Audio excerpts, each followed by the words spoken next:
January 29th, 2021. That day may seem insignificant, but it was a massive day for a Minecraft speedrunner by the name of Reignex. That day, he started his stream and decided that he was going to put in a bit of practice before his speedruns, like he does every stream.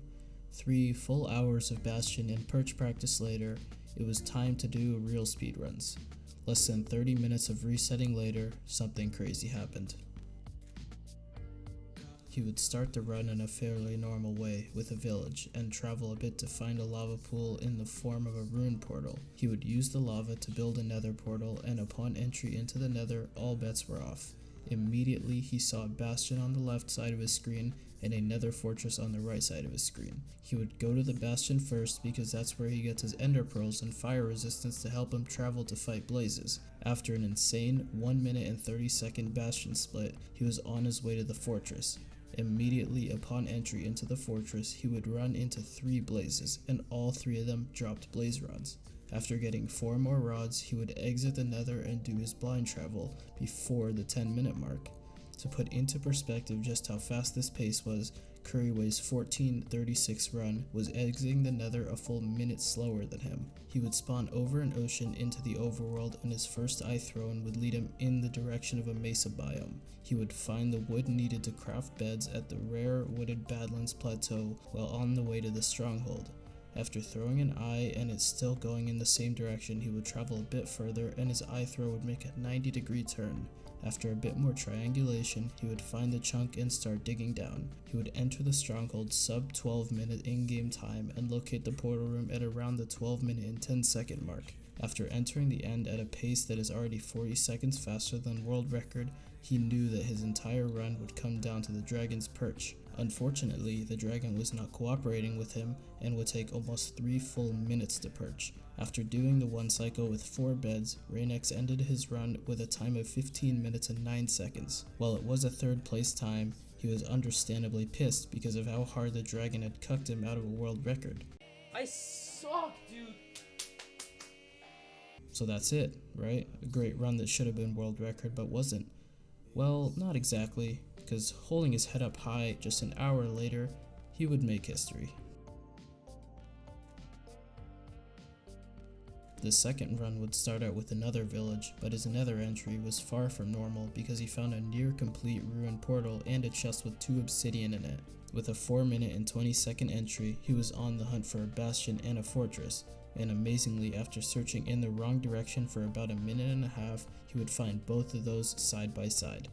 After going to the bastion, he would have another insane bastion split, only taking him 1 minute and 20 seconds after getting extremely lucky with his trades and a treasure bastion. His next step was heading to the fortress, and after the most monk-W ender pearl in history, he was in it. He would then find a blaze spawner and get some absolutely awful blaze spawns. After almost 1 minute and 30 seconds, only 6 total blazes had spawned for him, but lucky for him, his drop rates were 6 out of 6.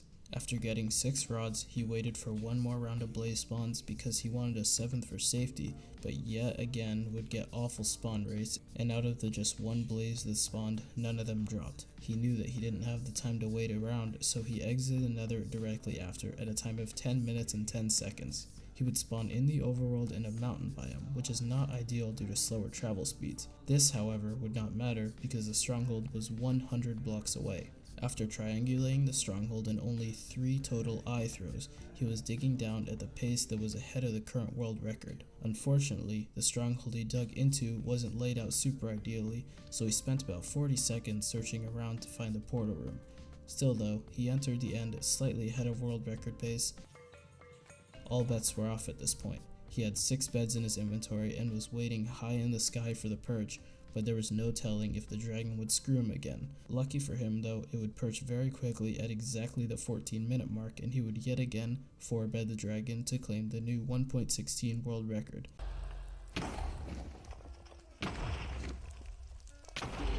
There it is, boys. There it is, boys. That's how we do it. Dude, that's how we do it. Alright. That's it, bros. I don't know what to tell you. I don't know what to say. 14 minutes and 10 seconds was his time, and at that moment, so much had to be going through his head. He had just lost a world record to a bad perch not an hour earlier, and here he was getting another god seed and clutching it up. Lucky for us though, because we don't have to imagine what was going through his head, because he's about to tell us. What's up, Reignex? How's it going? So I'm gonna ask you a few questions relating to both of your runs, that being the 1509 and the 1410 ones. Just let me know when you're ready. Okay, I'm good. I got you, man. All right. So the first question is, what was going through your head after the dragon took 3 minutes to perch in your first run? Um, I was literally like, I don't want to sound like a rage, like someone who rages at video games, but like, I've been running for like a few weeks for a world record, and that was literally the run that was supposed to, like, do it all, and I lost it to literally like, you would think that, oh my God, like this is free world record. He has 3 minutes, or like I had like 2.5 minutes to beat the Ender Dragon. Like this should be free, and I was just so mad that I lost to literally the dragon. Like it was out of my hands completely, and Yeah. I just didn't know what to do. So the best thing I could think of is to keep on running. I mean, yeah, that makes sense. That was just extremely unlucky. Nothing you could do about that. But Yeah, yeah, but that's Minecraft. it is what it is. Hmm. All right. So the next question is, when did you realize during your world record run that it was on world record pace? Um, well, like the way blind travel works is that as soon as, like, if you can get it sub 11, and get a really good blind travel, then like you'll know that you're on world record pace. So as soon as I was blinding like sub 11, like in the low 10-minute range, I was like, okay, this has decent potential, but I've done this before.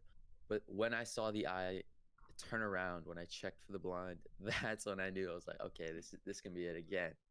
Yeah, I actually went back into I went back into the seed just to check like the what the blind was, and I went into spectator mode. I mean, you already checked it on stream. It was 100 blocks, but when I went into spectator mode, you just fly down and you could see the portal room. It was insane. Yeah, wait, it was it directly under the portal? There's no way. No, If no, I no, had no, done, no. It was oh, okay. no, no. You could see the portal room like in the distance, like Oh, okay, 100 yeah, blocks out or something, with yeah. probably like normal render. Yeah, that's Yeah, actually nuts. yeah. If That's I had checked blind earlier, I could have shaved off some time, but I mean, it was fine, I guess. Yeah, that's not a huge time loss. I mean, Mhm. plus you don't normally go into blind expecting it to be 100 blocks. So Yeah, but I mean, now everybody going for world records should, because if they pull another one, they gotta shave off as much time as they that's can. true. That is true.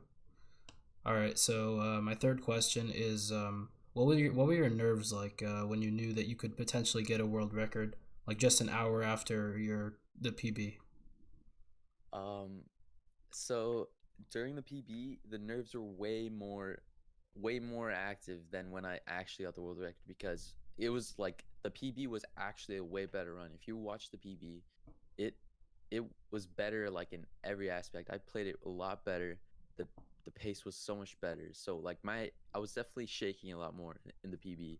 And when I got the world record, the the nerves were a lot quieter, because nothing was for sure at the time. But in the PB, everything was like going well. I knew everything was going well, but in the world record, it literally all came down to the blind travel. But once the blind travel was good, that's when the nerves sort of did hit for the world record. Yeah. And like, yeah, I started shaking a bit as soon as the as soon as the blind turned.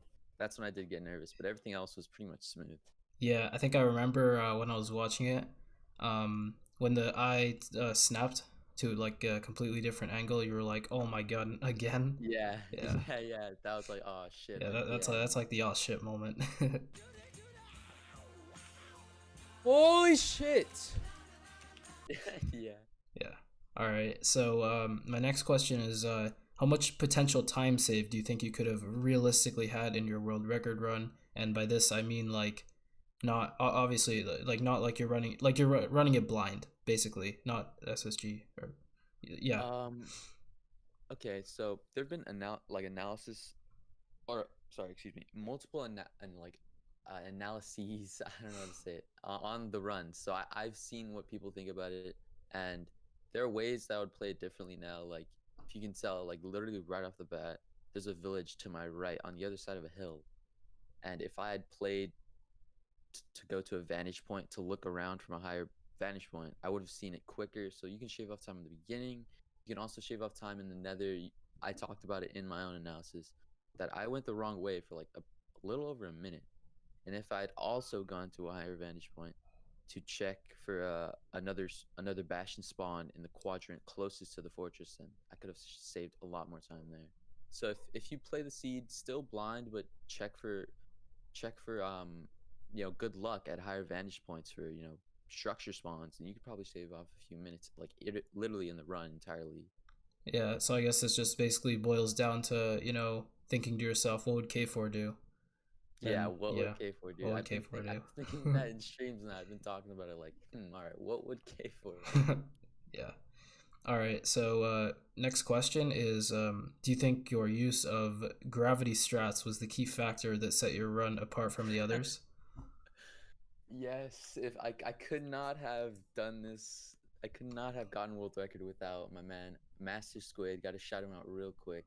The the person who created gravity strats, such a monumental part of the run. Yeah, I could not have done it without him. Yep, that I gotta say that. that was the difference between a 1410 and a 1410.2 right there. Yeah, shave off milliseconds. That's easy. You see, if you want to shave off some free time, just do gravity strats. Simple as that. You heard it here first. And lastly, how long do you think your record will stick, realistically? Okay, so when I got it, I mean, my thought is that there are like around, I mean, anybody can get it realistically if you get lucky with the right seed. Or a lot of people, not anybody. Like I'd say there's around 50 runners who could do it. But like I'd say that there are around under 10 who can like do it off of multiple seeds, like not only just the perfect seed. So I think it's gonna be soon, like at least within a week. If not, Within a week. yeah, because like if you look at the run, it's just so improvable. If you get the same seed, even a worse seed, you can get a better time. And I don't know, it's gonna happen soon. Like people like Dylan or Dowski Hamazon are grinding really hard right now. So Also people like Reignex, like yeah. I'd say I'm also a contender. I'm one of those top 10. I want to sound like I have an ego, No, but 100%. I mean, you get to say that when you hold the world record. I guess I have that right, but yeah, we're gonna beat it again soon.